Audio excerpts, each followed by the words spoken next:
So this is our submission form for this. I already typed the stuff in, so I'm just going to go through it. So the project name is 3D Unfold. The due date will be the 12th, which is going to be that first Monday that we get back. Okay. We're at about the 8-week mark this week, so this semester, after we get back after next week, is really going to start to go quickly because we have next week off. We're here for 2 weeks and a day, and then we're off the rest of that week, and then we're here for like a month, and then we have the final exam and all the other stuff. So the last half of the semester really goes by pretty quick. Project description, we're going to work more with 3D layers and pre-comps. Okay, so we've already introduced pre-compositions, we've introduced 3D layers a little bit, but now we're really going to get heavily into 3D layers, obviously, with this one. Remember that the biggest part of this is like the 3D unfolding part and understanding all of that. Don't spend weeks and weeks and weeks, not that we even have that much time, drawing out your artwork and then spend a day doing the unfolding, right? So you want to spend the time doing the unfolding, making sure you understand that, because that concept, those steps, will carry over into the next assignment. You'll unfold a map using a large number of pieces, 24 plus. So 24 is like the minimum amount. If you want to do more, you could definitely do more pieces. It's just going to take longer, a little bit more involved. Obviously, in industry, you can get by with having less pieces and doing more individual things. Like you could do the same process that we're doing here, and you can make like a greeting card that would open up and have an animation inside the greeting card that would work, right? And that's as simple as 2 pieces to get that to work. You'll give a texture to the map. So I showed that, how we create the edges of it so it's not perfectly square because it makes it look a bit more interesting. Animating the map pieces in another composition. I should have put pieces there. There we go. Adding sound effects, using easy ease and the graph editor appropriately, using punctuation appropriately, put a period there and a period there, there we go. Using 3D cameras and lights.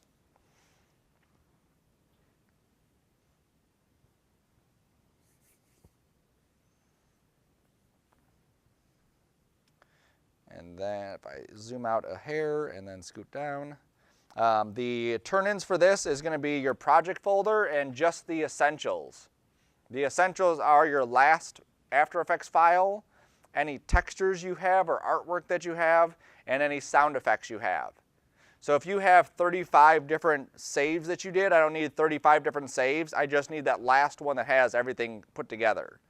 If you have a bunch of images you didn't use, I don't need all the images, I just need the essential ones, okay? And then the movie will be flying through clouds or something like that. The map opens, and then the stuff on it comes to life. Those are the 3 main parts of this entire thing. And then 960 by 540. And then 8 points possible for this one.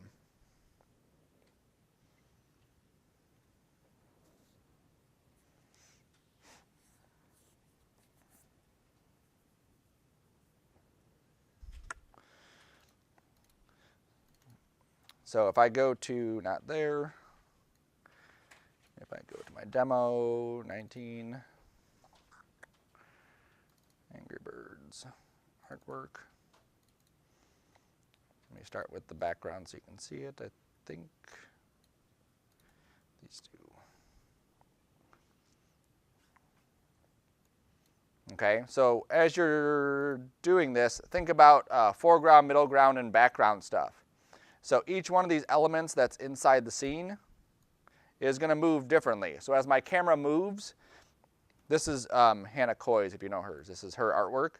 The foreground elements here, like the grass and the dirt, should move different than the stuff that's way in the back. And that's the whole part of that. So stuff that's way in the back would be on one layer, stuff that's in the middle ground will be on another layer, and stuff that's in the very foreground would be on another layer. Okay, so that's just for the environment itself. If you want things to actually move in the background, apart from just like the way it looks, then what we have to do is we have to separate those elements. So let's say that I had a sky with like a mountain range on it. So that's my sky backdrop, but then I also want clouds to be above that. The clouds are on one layer, the sky is on another layer, my mountains are on another layer. And then I may have, let's say, some hills and valleys, that's on another layer. And then I have my foreground element, which is where my Angry Bird is going to be bouncing to. You'll notice with these that they're going to typically bounce from left to right. We're keeping it simple in this case. When you start getting into more of like a 3D move or going, trying to think of what games you may have played. Subway Surfer, like that, okay? Where they're moving like in a up and down direction, that's a completely different kind of thing. We don't want to do that, okay? Left or right is how we're going to be moving our character around the scene. So you'll see all of these things are on separate layers so that they can move them and animate them and separate them differently. Even the grassy hills are all on separate layers because even though they're still close to each other, they still give a little bit of interaction where there's a little bit of movement. If they're all in the same layer, they're going to be treated like the same layer, and it's going to look pretty flat. The more layers we have, the more depth we have this way, the more 3D and nicer it's going to look, okay?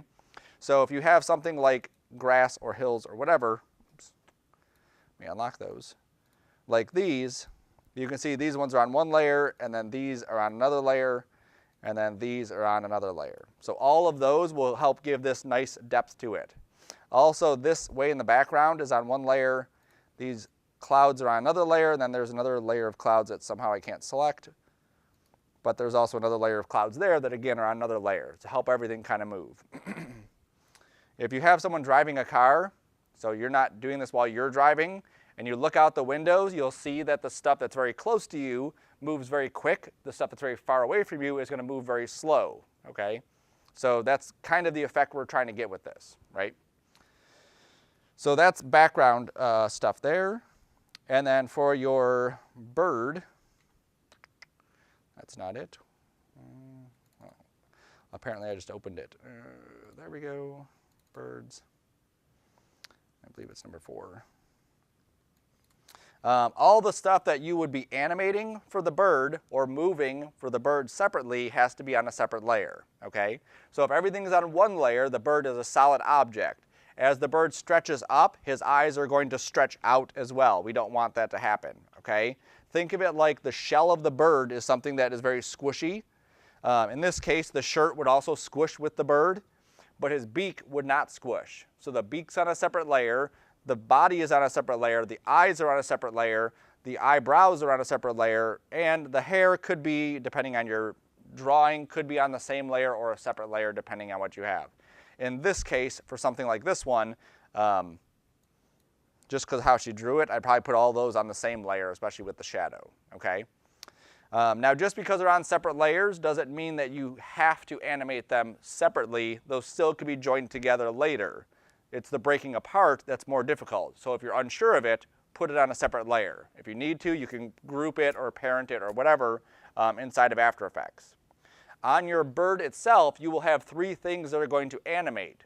So in this case, we may have like the eyebrows that can turn like this, okay? Or they can move up and down. We also have the pupils, or the iris, pupils. I'd have to grab the correct layer. And on her, she didn't animate it because she animated other stuff, but this, and that. There we go. But I can move this around too and use that as something that I would animate my bird. So as he's going to jump up, he would look up. As he's going to jump down, he would look down, okay? So I want to have that kind of control. On the beak, if I decided that I wanted to animate the beak is locked. Where's beak? Beak, there it is.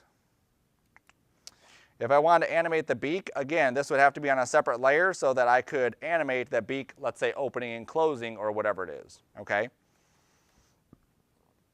So everything should be on a separate layer if that's what you're doing. Here is another one. Now that one was Hannah's. She has a background, she has birds, she has pigs, she has the pillars in a separate layer, and then she also has a slingshot as a separate object too. And then this is what hers looks like as a finished one, 1900. Koi, movies.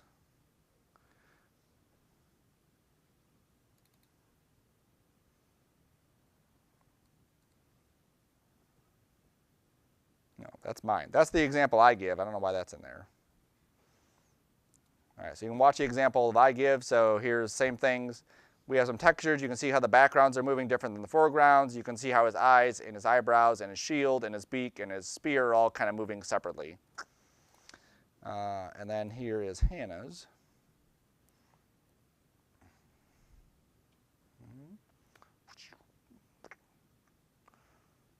There you go. Okay. Then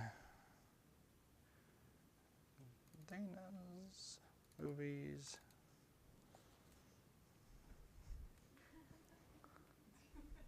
Oh, hold on, there's audio for this one. Headphones, I guess speakers. Nope. No, headphones aren't plugged in, that's why. There we go. All right.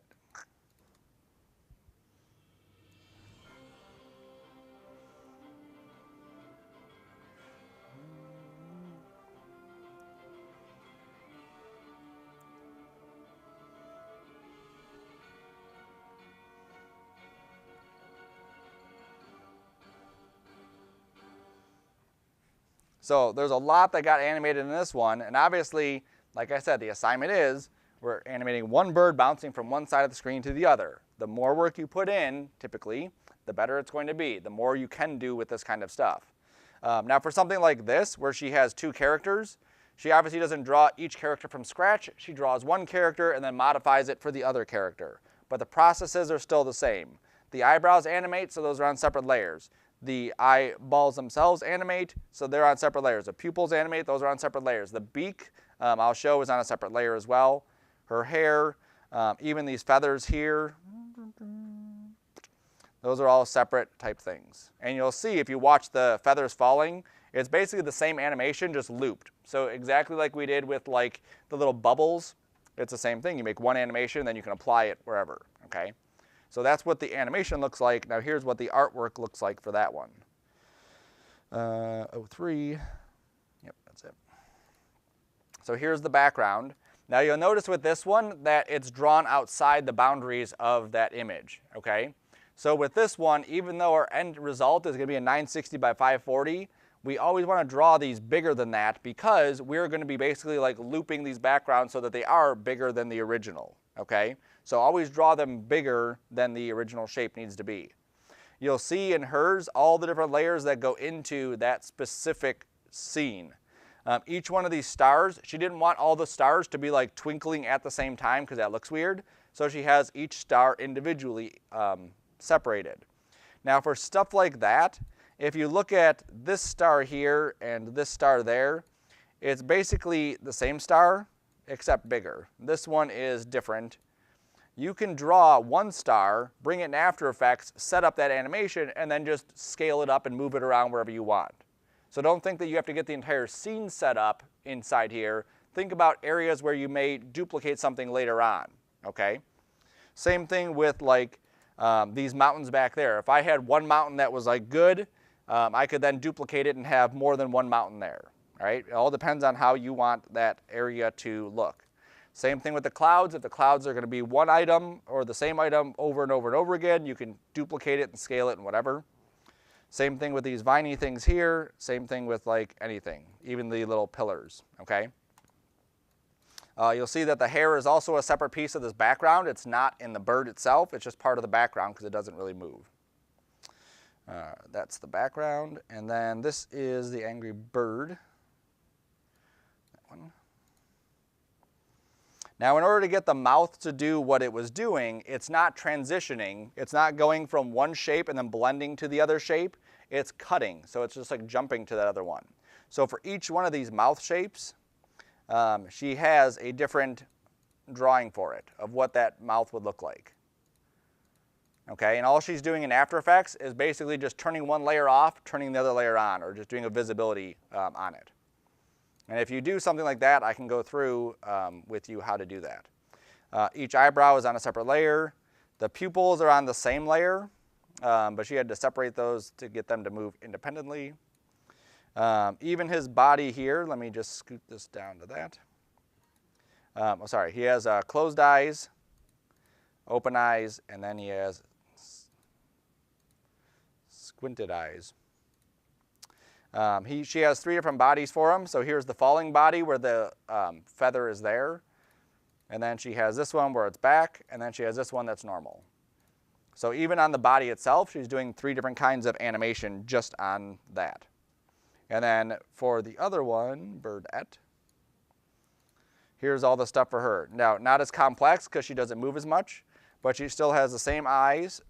She still has the same pupils. Her eyebrows are obviously different.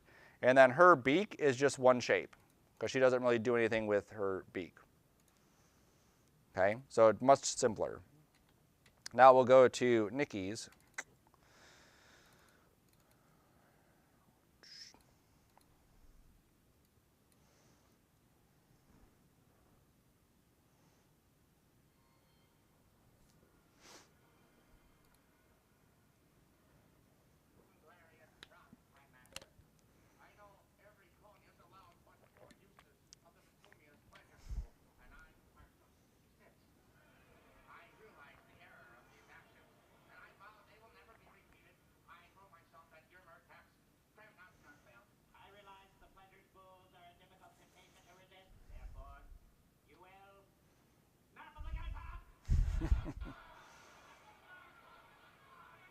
So this goes on for 5 minutes and 20 seconds.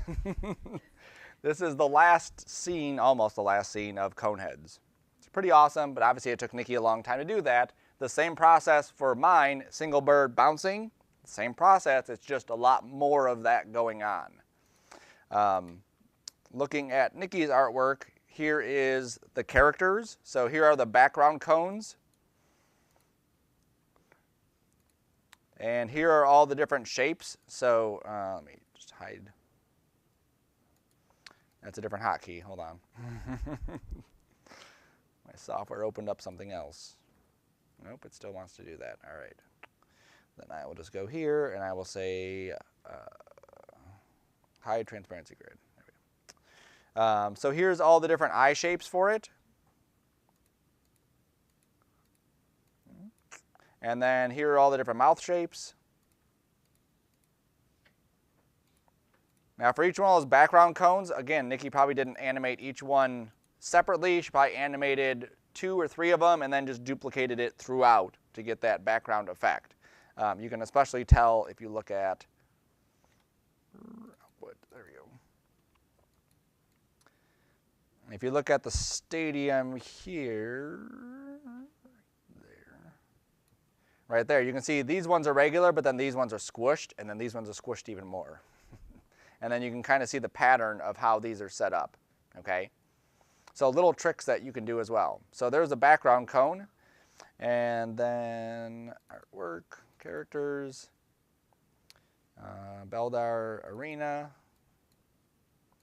and then there's Beldar, same kind of setup. Again, Nikki didn't do all of them. She started with the most complex one and then basically simplified it for all the other ones. That makes the most sense in how to do that. So that's Beldar, and then every character you'll see has their own folder, and inside the folder is all the stuff that would go into that specific person. And then here's all the props. So I'll open up a couple of these. So there's a spear and hook. There's a rock, and then here's a tire iron. And she could have put those on one file, individual layers, but just how she did it. Here's the arena scene. Again, things are separated. You'll see it's kind of like, you know, bunched together because in After Effects, she's going to move things around to where she wants them to actually be. Here's clouds. And then props, sets. And then she also did a sprite sheet, which is basically like, here's the look of everything that I'm going to do. Here's the different eye poses I'm going to use. Here's some of the mouth poses. Here's some of the different looks of the cloth. Here's the creature, the Garthok. Here's some rocks. Now, Nikki also used for this one, she used, on top of the regular animation that we're doing, she used a, what's it called? Character Animator, After Effects, or Adobe Character Animator, or something like that. There it is. Oops. There. So what this does is it allows you to take a video of yourself and animate that video of yourself doing those kinds of things. So basically, once your layers are set up, you can move your mouth and you can blink and you can do all these things, and the software, how it's set up, allows you to basically like motion capture a vector art of your image of yourself, which is like super sweet. So you can see the guy in the top right corner in some of these right there. Oh, he's just showing how to set it up, so all the stuff is going to be back here. There we go. So you can see him up here kind of moving around, and then you'll see that character moving. There it goes. And then you see all the dots on his face. That's the software like recognizing where are the eyes, where's the cheeks, whatever. So on top of the other animation, Nikki used this too, okay? So if you really want to get deep into this, you could definitely get deep into this. The point of doing the Angry Bird one is that we're going to be playing with animating an actual character and doing basically like layering different effects on top of them to make it look like some objects are soft, some objects are hard, and we have this ability to basically control an entire character from one spot. This gets further and deeper depending on what field you get into. If you go into motion design, you may end up doing this kind of stuff day in and day out, just characters and characters and characters like this, especially if you're doing like a short animation or a webtoon type thing. There's also other tools like Duik. This is if you were going to animate an entire character, like his arms and legs and everything else, and you want an easy way to control it.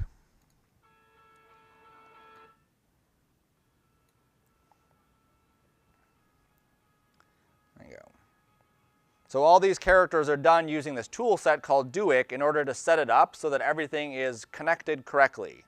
And we'll talk more about that as we get into it, as we get into the assignment, but there's a lot of tools available for doing this kind of stuff. Oh my God.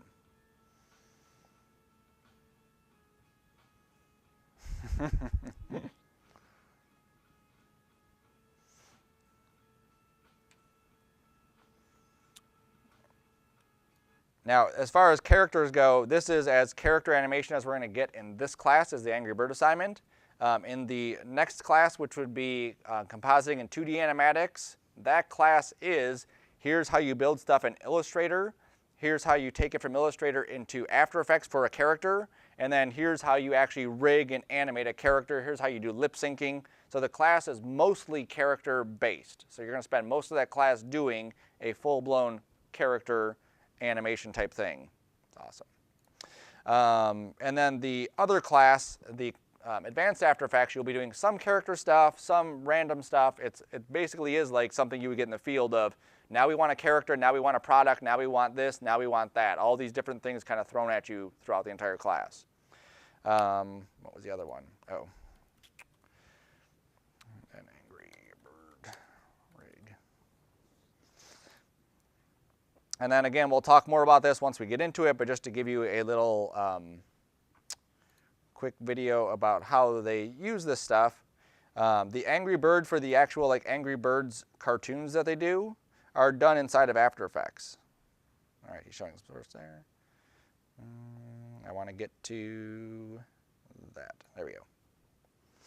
So there's this Angry Bird. Now he looks like he's 3D. All of the 3D-ness of that comes from the drawing that they did in Illustrator and then the stuff they do inside of After Effects to make it look like he's 3D. So the stuff like the shading right here and the highlights right there and the lighting right there, all of that is stuff that's done inside of After Effects to blend all these layers together. And what's cool about how they do this, if I can find where that spot is, right there, is that you'll see that all of these things kind of move with the character like they should. And then watch, as he moves around, look at that.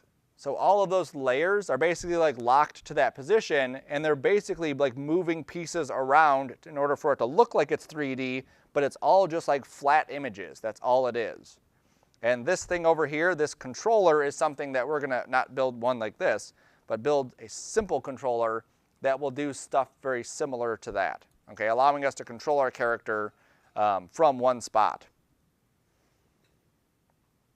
So you can get really in depth with all this stuff. Cool. All right, so finish up or work on your unfold. Go to the presentation tonight, and then over break, if you want to work on your Angry Bird stuff, you can, or you can just use my artwork. Okay? Questions? All right.